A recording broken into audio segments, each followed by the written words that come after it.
seandainya anak Adam itu diberi 2 bukit, 2 gunung dari emas, 2 gunung yang isinya harta benda, laktawatalita, dia akan masih mencari yang ketiga. Dan tidak akan pernah anak Adam itu puas sampai datang kematian. Sebagaimana Allah Subhanahu wa taala firmankan di dalam surat Takatsur, alhaakumut takatsur hatta zurtumul maqabir. Telah melalaikan kalian perlombaan dunia hatta zurtumul maqabir, sampai kalian mengunjungi kuburan, mana sampai kalian meninggal dunia. Maka insya Allah kita akan kembali melanjutkan bismillah dari kajian kitab Zuhud war Riqaiq yang ditulis, disusun oleh Ustadz kita, guru kita, Ustadz Abdul Hakim bin Amir Abdad hafizahullah ta'ala. Kita masuk kepada bab yang ke-14. Judulnya adalah kekayaan yang hakiki adalah kekayaan hati. Bab ini merupakan isi dari hadis Nabi SAW yang akan kita baca. Kekayaan yang sebenarnya adalah ketika hatinya merasa kaya, merasa qanaah dengan pemberian Allah. Kita baca hadisnya di hadis yang ke-18 an Abi Hurairah radhiyallahu taala an, bersumber dari sahabat Abu Hurairah, semoga Allah meridainya, anin Nabi sallallahu alaihi wasallam, dari baginda tercinta Nabi Muhammad sallallahu alaihi wasallam, beliau bersabda, laisal ghina an kathratil 'arab. Kata Nabi SAW, bukanlah kekayaan itu dengan banyaknya harta, walakinnal ghina ghinan nafs, akan tapi yang namanya kaya adalah kaya hatinya. Kaya hatinya maksudnya qanaah, maksudnya merasa cukup, merasa sudah puas dengan pemberian Allah Subhanahu wa ta'ala. Maka orang-orang yang Allah berikan kekayaan harta benda tapi masih terus merasa rakus dan merasa kurang, hakikatnya dia adalah fakir menurut pandangan Nabi SAW. Dan pernah kita baca tuh hadisnya pada pertemuan sebelumnya. Nabi SAW katakan mereka-mereka yang diatur kehidupannya oleh dunia dikatakan sebagai budak-budaknya dunia. Kata Nabi SAW, ta'isa abdul dinar, ta'isa abdul dirham, ta'isa abdul khamisah, ta'isa abdul khamilah. Hadisnya pernah kita baca. Sungguh celaka budak-budaknya dinar, sungguh celaka budak-budaknya dirham. Itu di zaman Nabi SAW. Kalau di zaman kita adalah rupiah. Celaka orang yang diperbudak oleh rupiah. Wa ta'isa abdul khamilah wal khamisah, ini adalah perdagangan. Kalau sekarang mungkin celaka orang yang diperbudak oleh tokonya, oleh bisnisnya, oleh warungnya, oleh jualannya. Kita tidak dilarang untuk mencari nafkah, bahkan itu adalah suatu yang Allah perintahkan tentunya. Kita memiliki keluarga dan kita wajib menafkahi mereka. Kita bekerja, kita mencari itu rupiah itu untuk memberi nafkah untuk istri dan anak-anak kita. Yang didapat banyak, falhamdulillah. Alladzi bi ni'matihi tatimmus shalihat, kan gitu. Satu hari mungkin dagangannya laku sampai 1 juta, maka dia ucapkan alhamdulillah alladzi bi ni'matihi tatimmus shalihat. Segala puji bagi Allah yang dengan nikmat-nikmatnya sempurna amal-amal kebajikan. Kadang satu hari tidak ada satupun yang membeli misalkan, atau bahkan pernah kondisi dia itu bangkrut, ditipu oleh orang. Sudah berbulan-bulan, mungkin sudah cukup lama dia kumpulkan tuh uangnya, rupiah demi rupiah dia kumpulkan, ternyata dalam satu kesempatan dia ditipu. Ya, uangnya dia pergi oleh orang lain, atau dia disuruh mentransfer, ternyata itu adalah penipuan. Maka dia mengucapkan apa? Anjuran Nabi SAW, bimbingan Nabi SAW ketika kita ditimpa musibah, tetap Alhamdulillah. Loh Ustaz, kan itu musibah, masuk Alhamdulillah. Benar, itulah bimbingan Nabi SAW. Ketika ditimpa musibah, ketika kita ini juga kadang jatuh, juga ucapan hamdalah tetap. Tapi Alhamdulillah ala kulli hal, gitu. Kalau ketika mendapatkan kenikmatan, ketika mungkin karirnya naik, mungkin penjualannya meningkat, kita ucapkan alhamdulillahilladzi bi ni'matihi tatimmus shalihat. Ketika mungkin kita bangkrut, ketika kita mungkin tidak maju-maju, tetap lisan kita mengucapkan alhamdulillah ala kulli hal. Artinya segala puji bagi Allah ala kulli hal, atas segala keadaan. Dan dia kedepankan husnudzon para jamaah sekalian. Tetap dia husnudzon kepada Allah Subhanahu wa ta'ala. Dia menganggap bahwasanya ini adalah kebaikan bagiku. Misalkan dia sudah berusaha, sudah mencari nafkah, ternyata hasilnya ya sudah seperti itu, maka dia tetap husnudzon, berbaik sangka kepada Allah Subhanahu wa ta'ala. Dengan itu mungkin Allah sayang kepada kita. Andaikan kita ini dikasih kekayaan seperti teman kita yang punya toko warung yang sampai ada beberapa cabang, ada 5 cabang, ada 10 cabang, bahkan di Jawa Tengah, mungkin di Jawa Barat ada cabangnya misalkan. Kita tidak seperti itu, kita tetap husnudzon.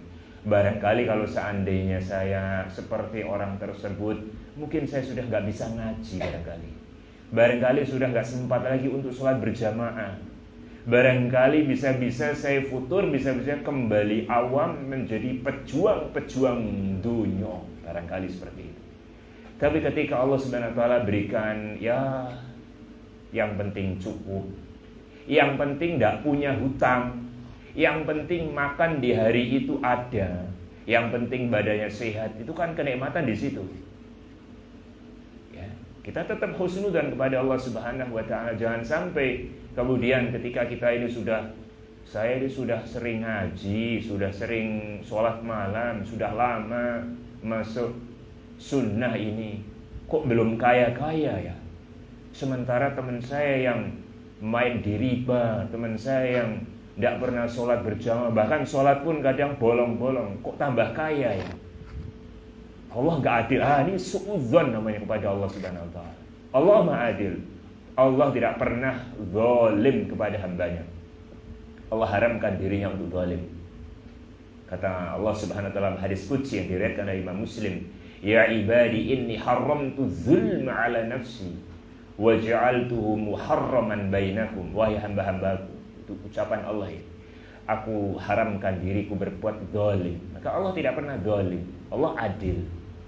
Dan aku jadikan kezaliman haram untuk hamba-hambaku pula. Ya, selalu dia itu bersyukur kepada Allah Subhanahu wa ta'ala atas pemberian yang Allah telah berikan kepada kita. Karena hakikat dari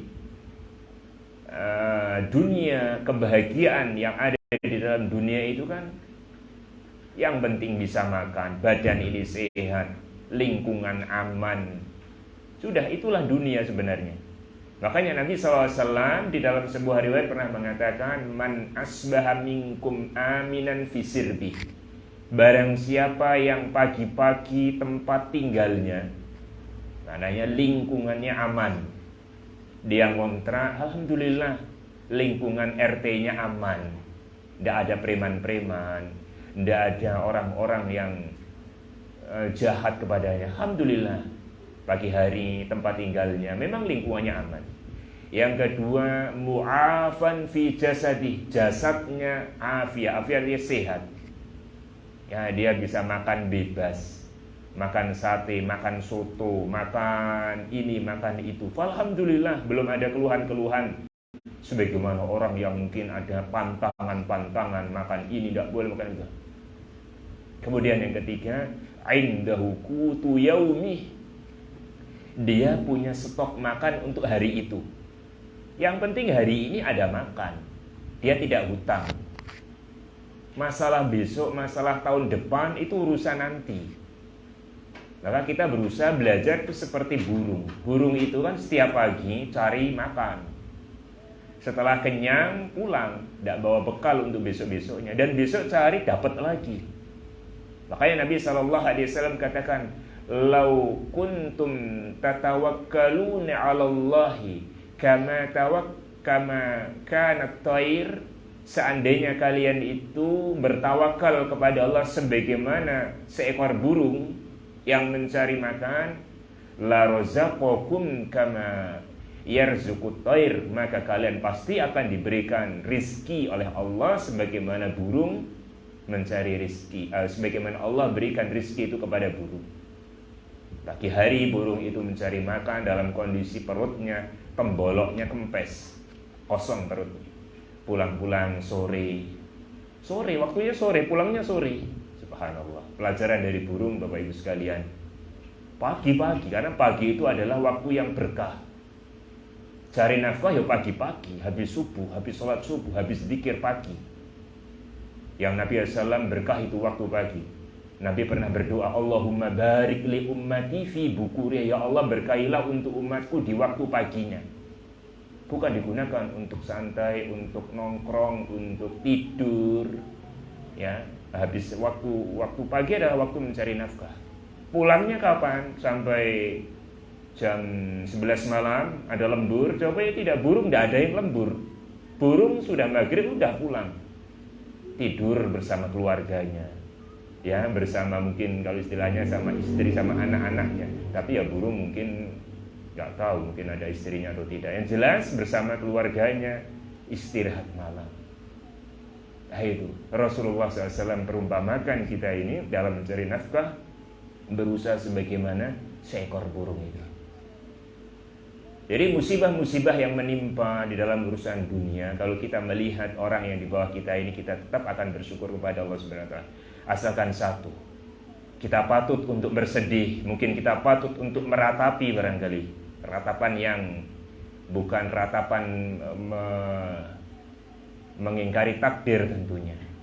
Musibah yang terbesar, musibah yang kita ini layak untuk bersedih, layak untuk menangis adalah ketika nikmat spesial ini dicabut. Ketika kita kehilangan nikmatnya ibadah, ketika kita ini sudah melenceng dari hidayah, baru kita bersedih. Asalkan kita ini masih hatinya punya keimanan, kita masih mengikuti jalannya Rasul dengan para sahabatnya, manhaj yang lurus ini, manhaj as-salafus salih ini, musibah yang lain, cobalah kita belajar untuk menganggapnya ringan. Meskipun ya tentu kita bersedih lah. Siapa yang gak bersedih? Harta yang kita kumpulkan kemudian dibolali oleh orang lain. Sedih sekali, pahit sekali. Hati kita ini tersayat-sayat.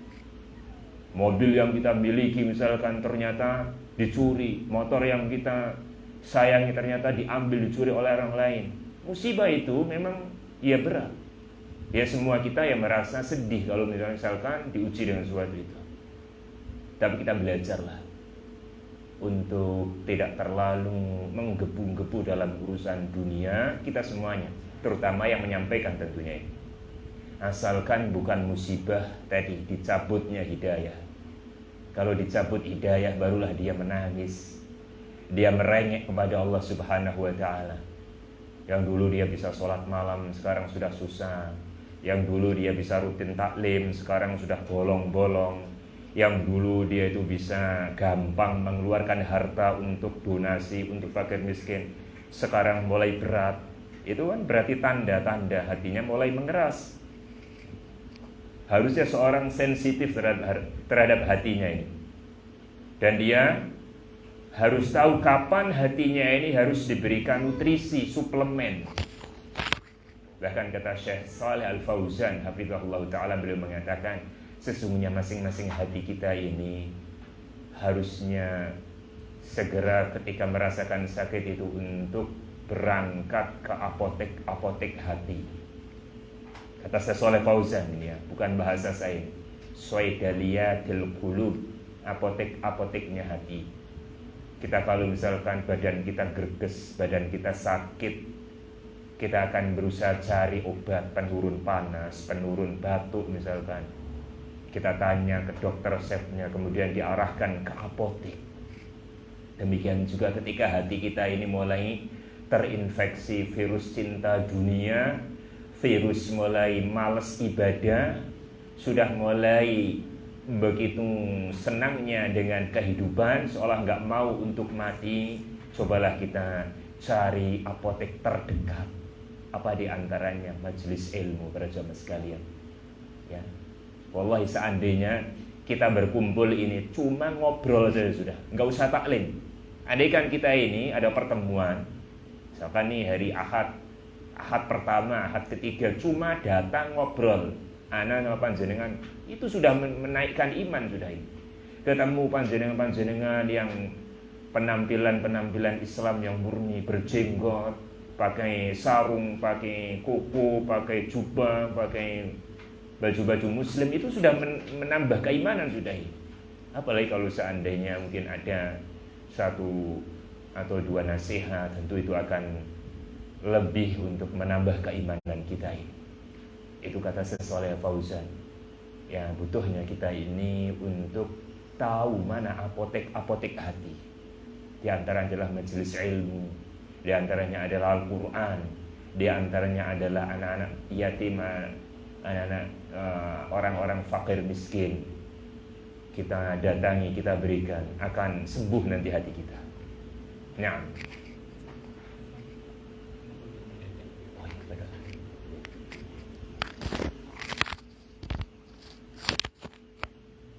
sekarang kita lanjutkan di hadis yang ke-19.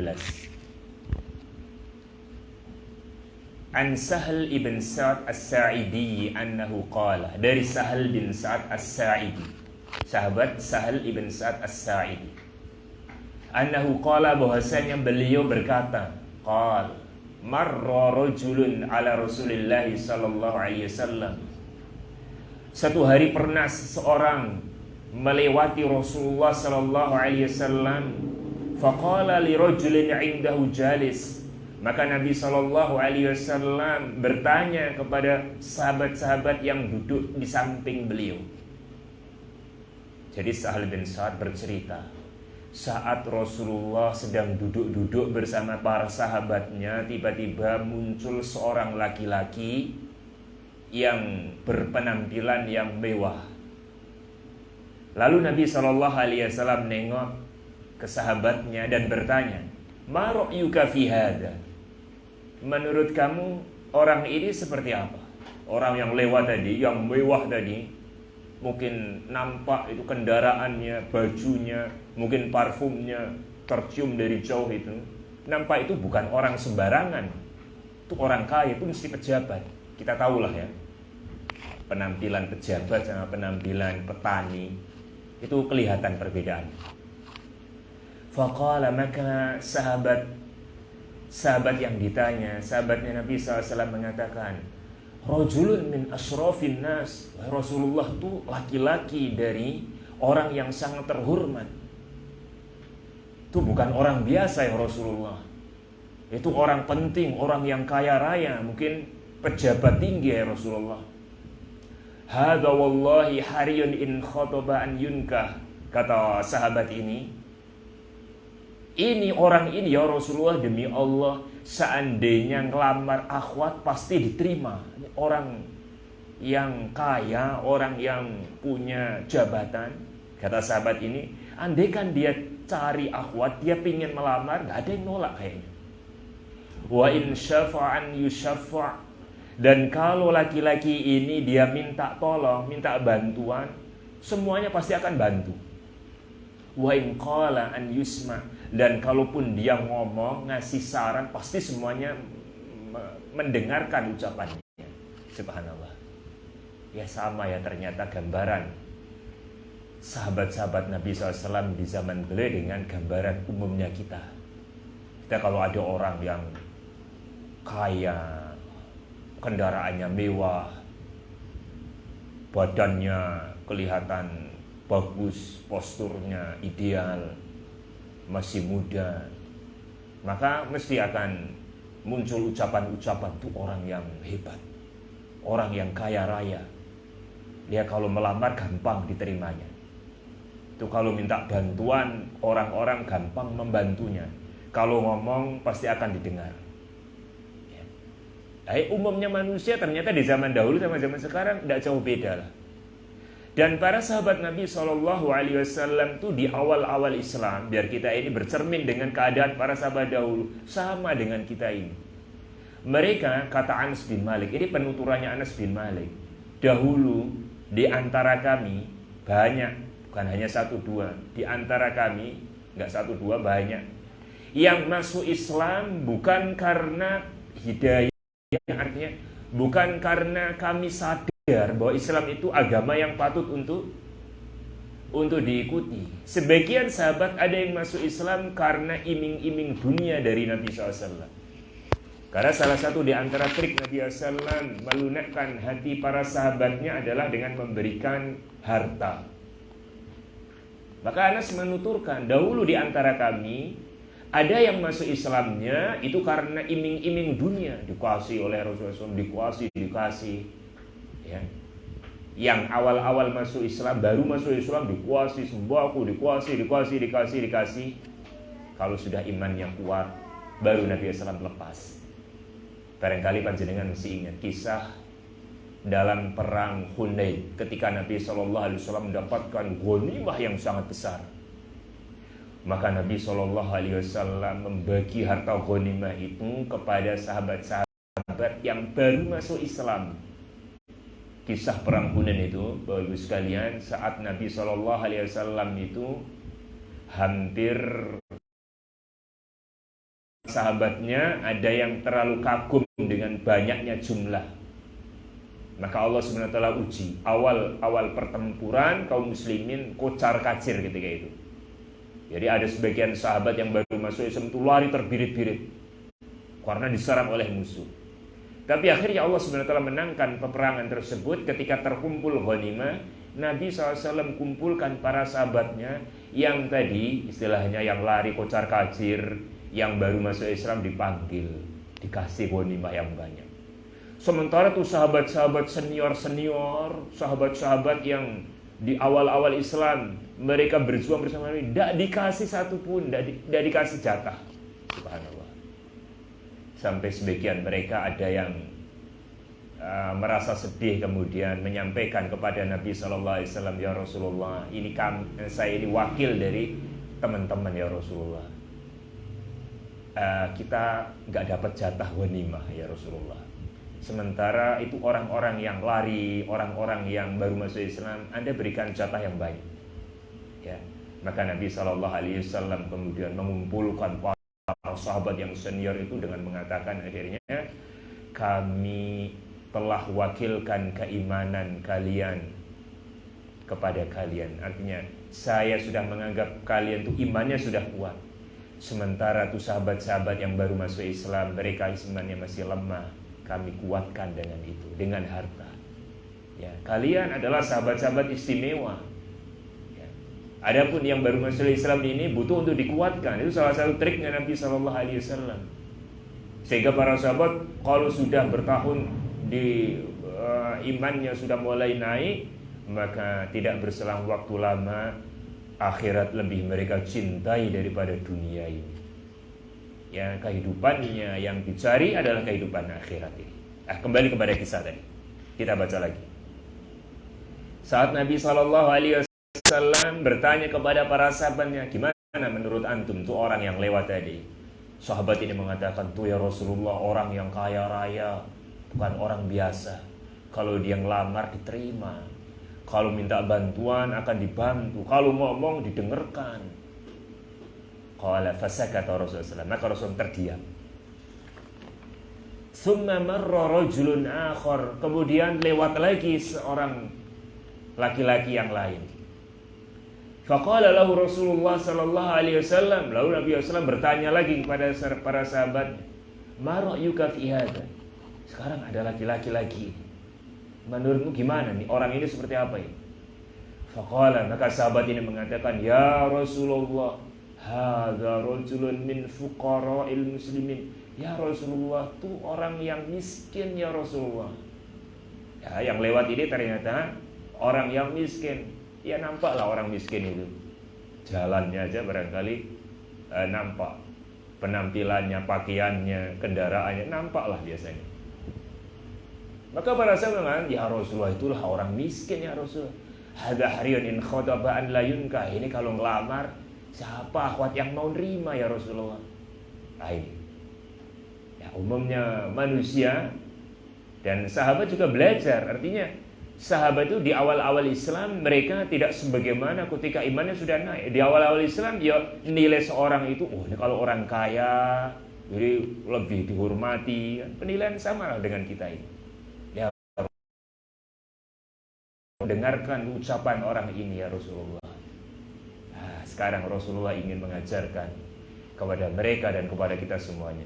Faqala Rasulullah sallallahu alaihi wasallam, maka Rasulullah sallallahu alaihi wasallam beliau bersabda, hadza khairun min mil'il ardi mithla hadza.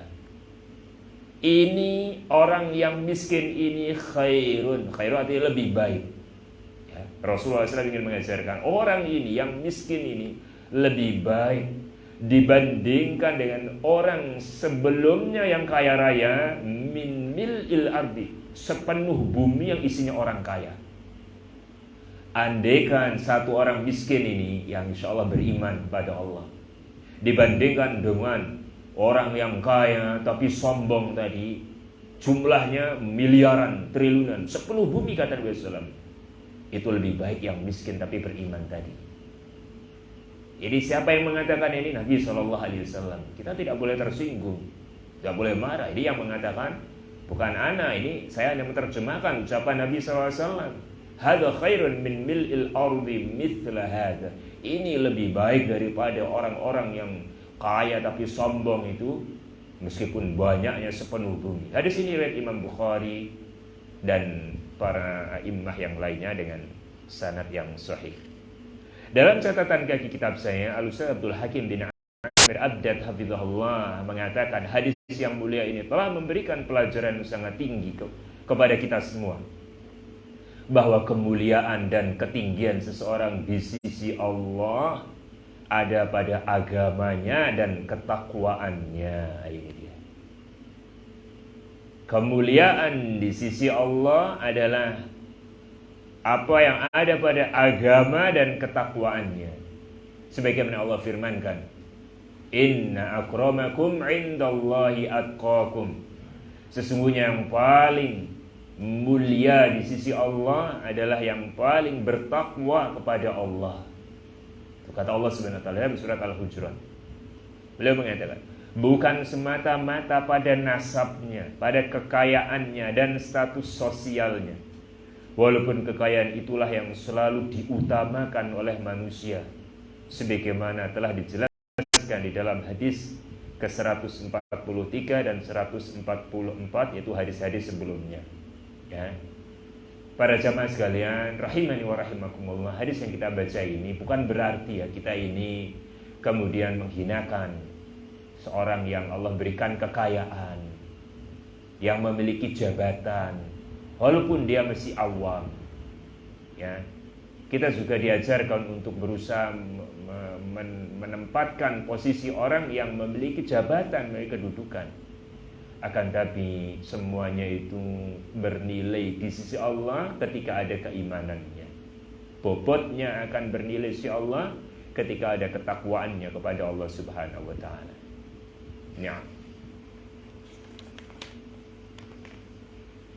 Kemudian bab yang ke-15.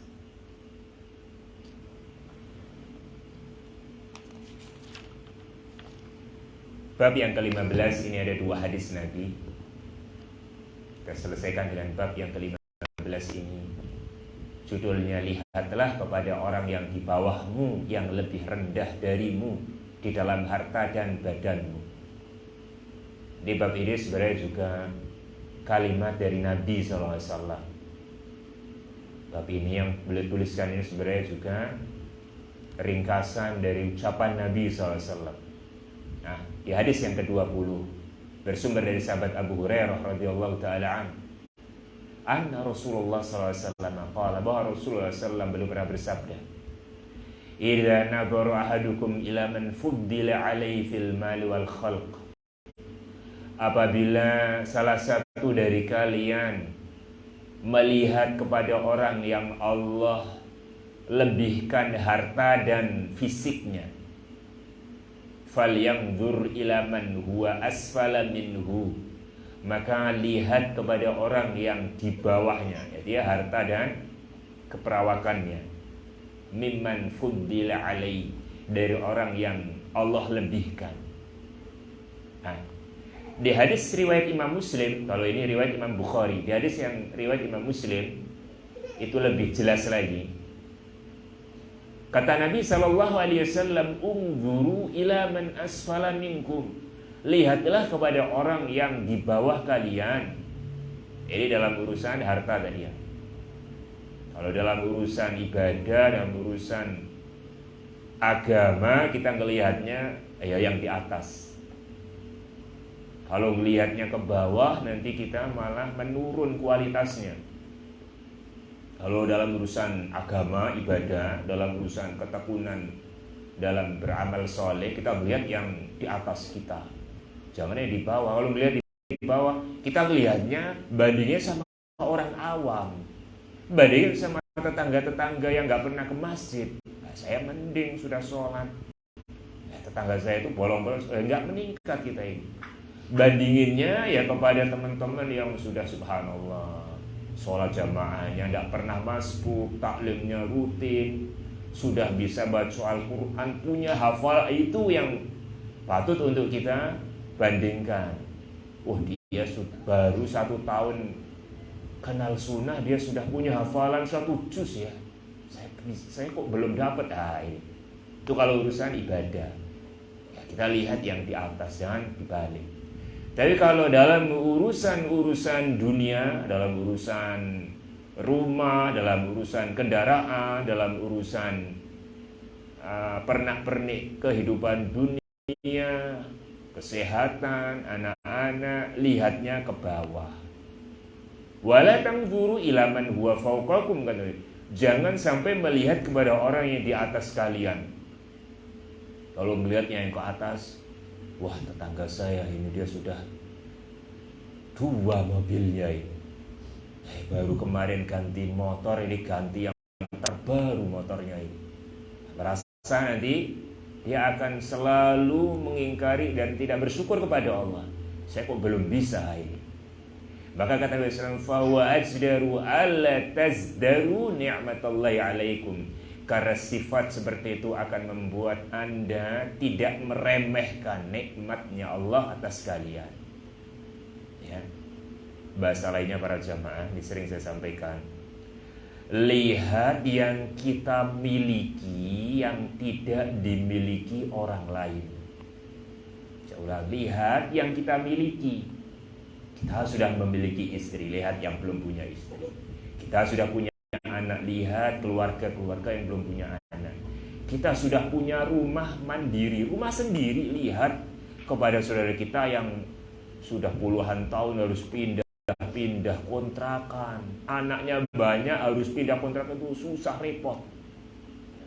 Kita sudah punya motor, lihat tuh kepada orang-orang yang kalau mau keluar harus nunggu barengan sama temannya, tidak punya motor, punya sepeda ondel. Itu. Lihat yang kita miliki, kita punyanya ini. Lihat kepada orang yang nggak punya ini. Jangan dibalik, lihat yang kita nggak punya. Saya kok belum punya mobil, teman saya sudah banyak punya mobil. Kebalik, mesti nanti akan sukanya ngeluh akhirnya. Saya kok nggak punya ini, padahal teman saya sudah banyak punya ini. Saya kok belum ganti, yang lain sudah. Akhirnya kita tidak bersyukur kepada Allah Subhanahu Wa Taala. Padahal nikmat Allah, vonis Allah itu kan, wa in ta'uddu ni'matallahi la tuhsuha. Seandainya kalian hitung-hitung nikmat Allah itu la tuhsuha, enggak bisa dihitung nikmat Allah Subhanahu Wa Taala. Nikmat jasad kita ini, badan kita ini sudah begitu banyaknya, apalagi nikmat-nikmat yang lainnya. Nikmat bisa makan, nikmat bisa minum, nikmat bisa tidur, nikmat bisa bangun tidur, ya nikmat tenang, nikmat aman, nikmat bisa bekerja. Dan kehidupan kita ini adalah cita-cita orang lain. Ya, kita semuanya cita-cita orang lain. Ya, kita yang diberikan badan yang gemuk, cita-cita bagi orang-orang yang badannya kurus. Yang badannya kurus barangkali juta-juta yang para yang over. Mungkin juga orang yang terlalu sibuk, kayaknya nggak ada waktu, itu cita-cita bagi orang pengangguran. Pengennya kerja tapi nggak ada kerjaan, nganggur terus, bercita-cita.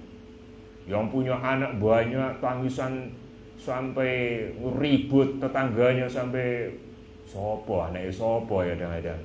Itu ribut seperti itu adalah cita-cita bagi orang yang sudah puluhan tahun nggak punya momongan, pengen sekali dengar tangisan, pengen bajunya itu diompolin bayi. Ya, kita jangan ngeluh.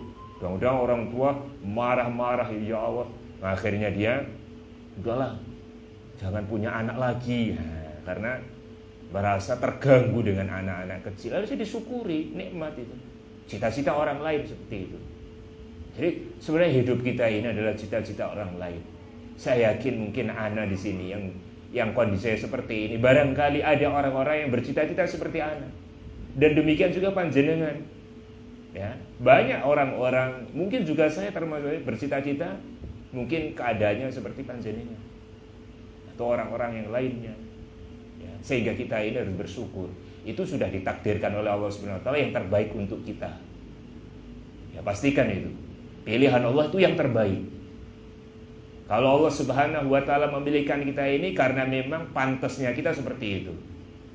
Kalau nanti dirubah, dilebihkan, bisa jadi kita nanti malah tidak syukur nanti. Bisa jadi kita malah sesat.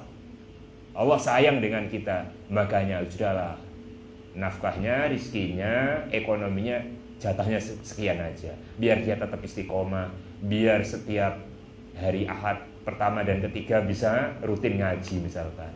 Ya itu, semuanya itu adalah pilihan Allah, dan pilihan Allah itu pasti yang terbaik. Demikian para jamaah sekalian rahimani wa rahimakumullah, beberapa hadis yang bisa kita baca.